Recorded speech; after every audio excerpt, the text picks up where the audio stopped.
नमस्कार, मैं डॉक्टर स्मिता शर्मा और हम बीएससी सेकेंड ईयर का सेकेंड पेपर का फर्स्ट यूनिट का सेकेंड चैप्टर कर रहे थे। इसमें हमने इससे पूर्व वाले लेक्चर्स में मीन फ्री पाथ माध्य मुक्त पथ के बारे में पढ़ा था और उसका संबंधित सूत्र व्युत्पन्न किया है। उसके बाद हम गैसों में अभिगमन की घटनाओं का अध्ययन कर रहे थे। उसमें से हमने प्रथम अभिगमन की घटना जिसके अंदर संवेग का अभिगमन होता है और शांता गुणांक की परिभाषा हमने उसके अंदर दी थी, डिराइव किया था, हमने व्युत्पन्न किया था। आज हम दूसरी अभिगमन की घटना पढ़ेंगे जो है हमारी ऊर्जा की अभिगमन की। तो इसके लिए हम सबसे पहले इसमें थर्मल कंडक्टिविटी या गैस की ऊष्मा चालकता पढ़ेंगे। तो हम इसको मैथमेटिकली कैसे डिफाइन करते हैं ऊष्मा चालकता को। स्थायी अवस्था में इन स्टेडी स्टेट जो ऊष्मा की मात्रा है वह निम्न चीज़ों पर निर्भर करती है। सबसे पहले area of cross section, the amount of heat flowing through a material, मतलब ऊष्मा की किसी पदार्थ में से बहकर जाने वाली ऊष्मा की मात्रा। सबसे पहले कैपिटल ए क्या है? एरिया ऑफ क्रॉस सेक्शन, यानी अनुप्रस्थ काट के क्षेत्रफल पर निर्भर करती है। दूसरा टी पर निर्भर करती है। टी क्या है यहाँ पर? समय, टाइम। और तीसरा है D theta by D Z. D theta by D Z क्या है? टेम्परेचर ग्रेडियंट, तापांतर, ताप प्रवणता। ठीक है, जहाँ पर थीटा जो है वो हमने ताप लिखा है, क्योंकि समय को हमने टी लिखा है, इसलिए इन दोनों को अलग करने के लिए हमने टेम्परेचर को थीटा से डिनोट किया है। तो क्यू जो है वो तीन चीज़ों पर निर्भर करती है, A, T, D theta by D Z. अब हमें पता है प्रोपोर्शनल साइन को हटाने के लिए हम एक कांस्टेंट से मल्टीप्लाई करते हैं, तो वो कांस्टेंट हमने लिया है यहाँ पे कैपिटल के। अब ये जो कैपिटल के है ये एक कांस्टेंट है जो कि जिस पदार्थ में से ऊष्मा बह के जा रही है उस पदार्थ की प्रकृति पर निर्भर करता है। It depends upon the material of the substance through which the heat is flowing and it is called coefficient of thermal conductivity. यह क्या कहलाता है? ऊष्मा चालकता गुणांक। अब इसको अगर हम मैथमेटिकली डिराइव करना चाहें तो हम कैसे डिराइव कर सकते हैं कि माना a बराबर 1 है, यानी अनुप्रस्थ काट का क्षेत्रफल एकांक ले लिया, समय हमने 1 सेकंड ले लिया और ताप प्रवणता जो है वो भी हमने एकांक ले ली।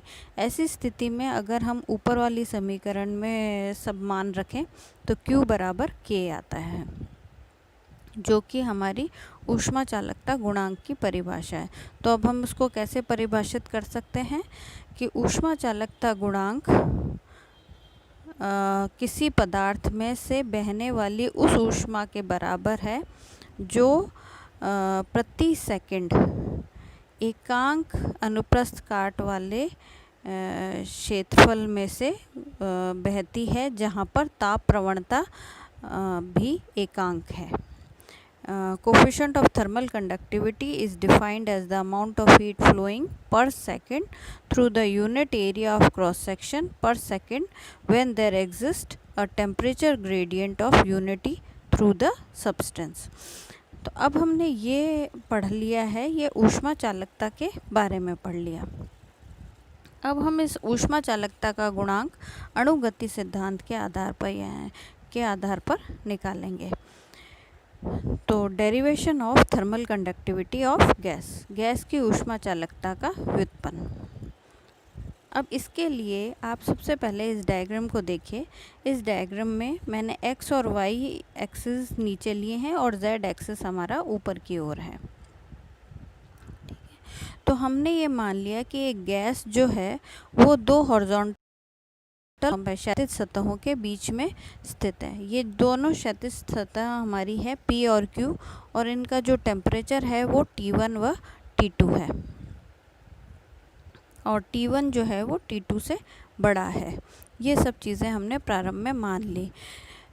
इसका मतलब क्या होगा, इसके अंदर P से Q तक एक तापांतर उत्पन्न हो जाएगा और किस दिशा में होगा, Z दिशा में होगा। अब हमने पूर्व की भांति ही हमने यहाँ पर 3 लेयर्स ले ली, A, B और C। अच्छा, यहाँ पर जो तापांतर है, क्योंकि Z दूरी के साथ बदल रहा है, इसलिए ताप प्रवणता को हम यहाँ पे क्या लिख सकते हैं, dT/dZ, जहाँ कैपिटल T टेम्परेचर को डिनोट किया है। अब हमने 3 लेयर्स ले ली, A, B और C। माना A जो है वो Z दूरी पर स्थित है, C जो है वो Z माइनस लैम्डा पर स्थित है, और परत B जो है वो Z प्लस लैम्डा पर स्थित है।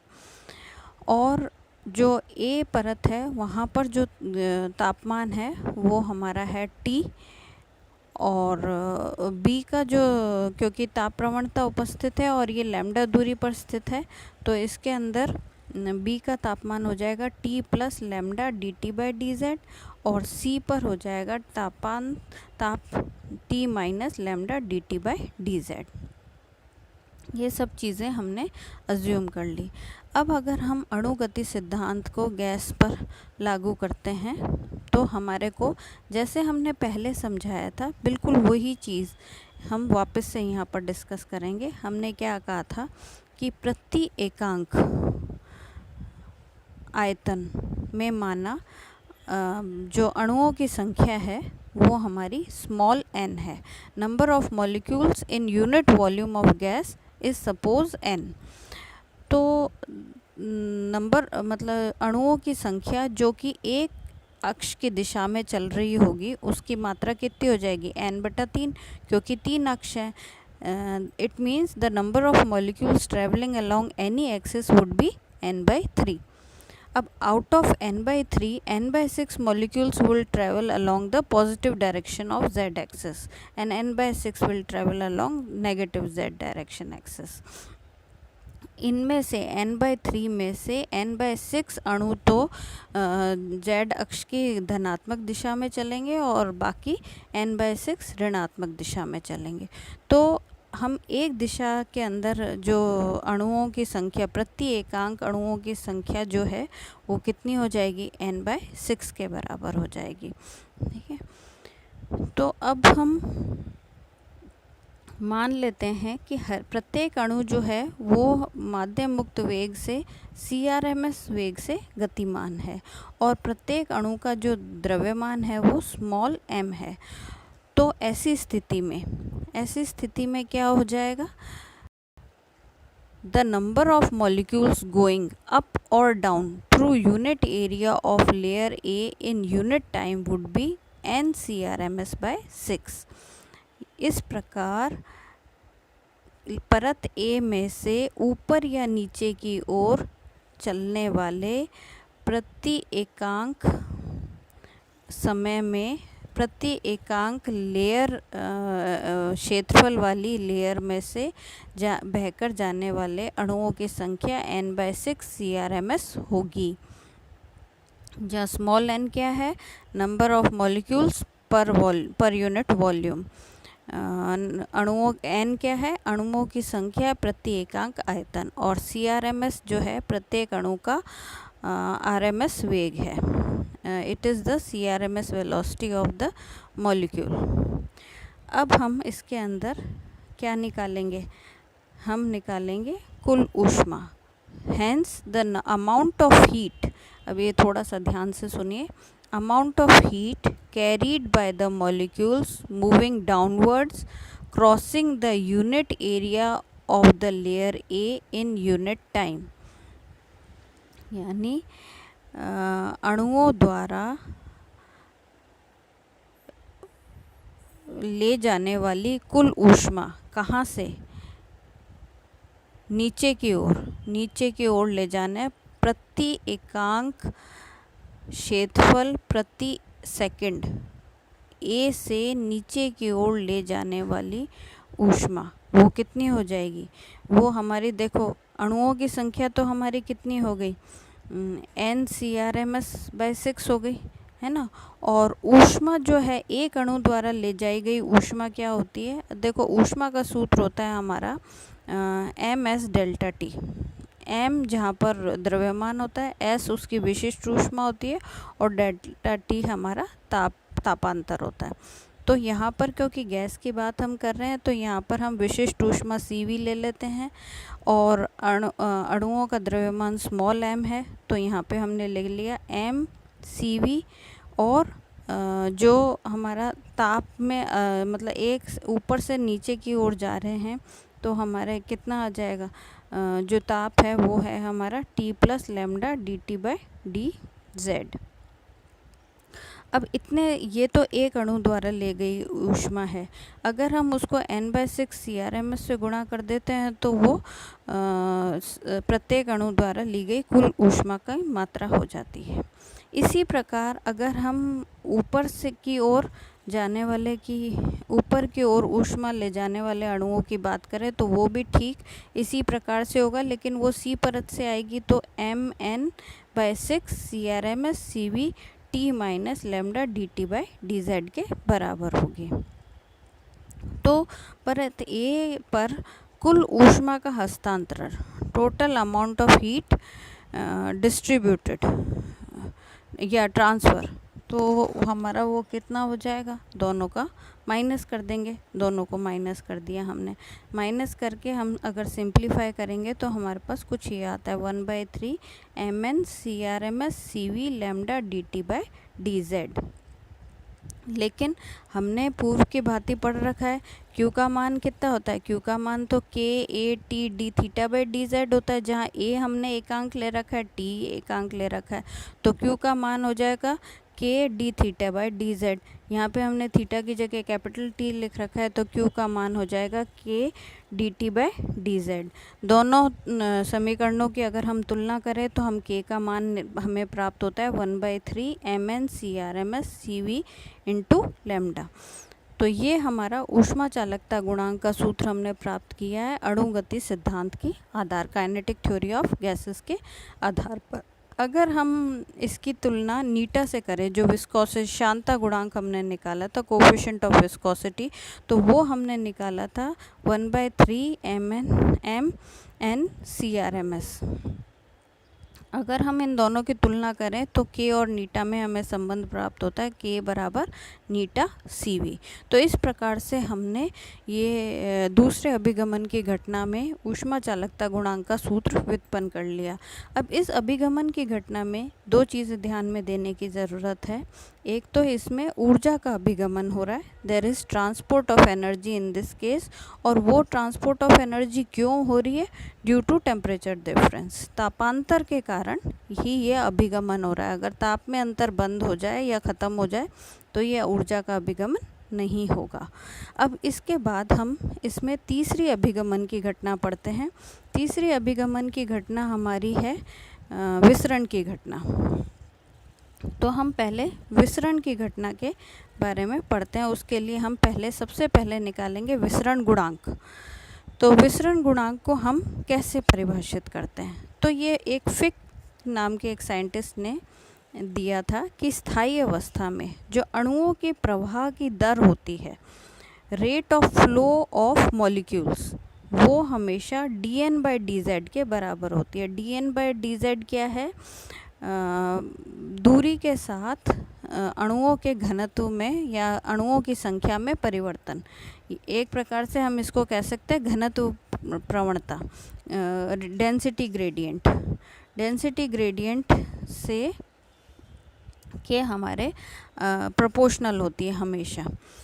तो अगर हम r प्रोपोर्शनल टू dN/dz करें और प्रोपोर्शनल साइन को हटाएं तो हमें एक कांस्टेंट से मल्टीप्लाई करना पड़ता है, जिसको हम कैपिटल D से डिनोट करते हैं, और इसे हम कहते हैं विसरण गुणांक, कोफिशिएंट ऑफ डिफ्यूजन। अब यही विसरण गुणांक का जो मान है वो हमारा हम इस अणुगति सिद्धांत से निकालेंगे। अब वास्तव में एक्चुअल में ये घटना कौन सी है, ये घटना वो है कि जब हमने क्या कर रखा है कि चैम्बर में गैस भरी हुई है, ठीक है। हमने क्या करा, उसके अंदर कोई मान लो नॉर्मल उसमें हमने कोई एक सेंट की बोतल उसमें खोल दी अचानक से, तो क्या होगा, सेंट के जो मॉलिक्यूल्स हैं वो एक बार जिस जगह पर खोली है उस जगह पर काफ़ी सारी मात्रा में होंगे। तो क्या होगा, हाँ उनका घनत्व बहुत ज़्यादा है लेकिन बाकी चैम्बर में उनका घनत्व न के बराबर है। लेकिन धीरे धीरे क्या होगा, अभिगमन की घटना प्रारंभ हो जाएगी, जो हमारी क्या होगी, विसरण की घटना होगी, और धीरे धीरे ये जो सैंड मॉलिक्यूल्स है ये पूरे चैम्बर में फैल जाएंगे।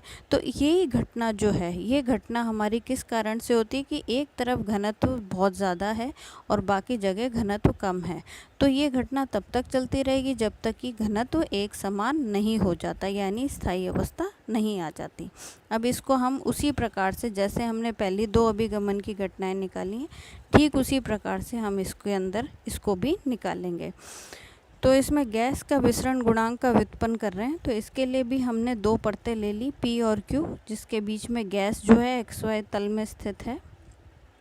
हमने ये मान लिया, तीन परतें ले ली पूर्व की भांति ही कि A, B और C जो तीन परतें हैं, A परत जो है वो Z दूरी पर है, B परत Z प्लस लैम्डा और C परत Z माइनस लैम्डा दूरी पर है। और A पर जो अणुओं की संख्या है प्रति एकांक आयतन वो n है, B पर n प्लस लैम्डा dn/dz है और C पर n माइनस लैम्डा dn/dz है। अब हमने पहले से फिर पढ़ रखा है कि कुल जो अणु जो किसी एक पर्टिकुलर दिशा में जो चलने वाले अणुओं की संख्या जो है वो हमारी n/6 CRMS होती है, ठीक है, साधारणतः। लेकिन अब यहाँ पर तो अणुओं की संख्या में ही घनत्व में ही परिवर्तन है, तो हम सबसे पहले निकालेंगे कि परत A से नीचे की ओर चलने वाले अणुओं की संख्या कितनी होगी। तो देखो, अणुओं की संख्या तो n CRMS/6 होती है। अब n की जगह यहाँ पे क्या आ जाएगा, n plus lambda dn/dz CRMS/6 आ जाएगा। इसी प्रकार से ऊपर की ओर जाने वाले के लिए क्या आ जाएगा, n minus lambda dn/dz CRMS/6 आ जाएगा। अब कुल अणुओं का हस्तांतरण कितना हुआ, दोनों को घटा देते हैं। दोनों को घटाने से हमारे को समीकरण एक प्राप्त होता है, CRMS/6 लैम्डा dn/dz। लेकिन हमने पहले फॉर्मूला जो पढ़ा था उसमें क्या था, R बराबर D dn/dz। दोनों समीकरणों की तुलना करें तो हमारे को D कितना प्राप्त होता है, CRMS/6 इंटू लैम्डा। अब इसको भी हम शांता गुणांक के साथ अगर हम इसकी तुलना करें तो D और नीटा में संबंध कितना मिलता है, D बराबर नीटा/रो, जहाँ पर रो जो है वो हमारा घनत्व है और हमने घनत्व किससे निकाल लिया, हमने mn की सहायता से निकाल लिया प्रति एकांक आयतन के लिए। तो इस प्रकार से हमने डिफ्यूजन विसरण गुणांक या कोफिशिएंट ऑफ डिफ्यूजन का फॉर्मूला कैलकुलेट कर लिया।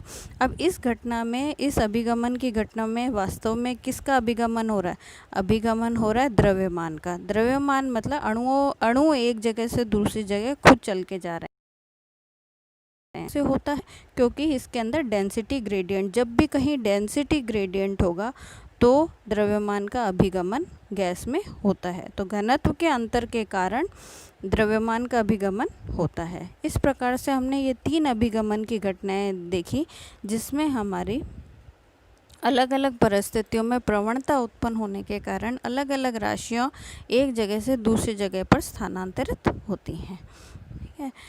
अब हम इससे संबंधित कुछ अगर न्यूमेरिकल्स वगैरह है या कोई विशेष चीज़ है तो वो हम उस नेक्स्ट लेक्चर में पढ़ेंगे। इससे संबंधित और इसके अंदर कोई छोटी मोटी अगर चीज़ें हैं वो हम इसको वापस से दोहराएंगे, लेकिन हम इसमें नेक्स्ट लेक्चर में हम यूनिट 2 शुरू करेंगे। इससे संबंधित अगर कोई छोटे मोटे कोई 2-3 टॉपिक जो कैलकुलेशन से निकालने वाले हैं या कोई विशेष न्यूमेरिकल है वो मैं उससे नेक्स्ट लेक्चर में बताऊंगी, और हम अगले लेक्चर में यूनिट 2 शुरू करेंगे। धन्यवाद।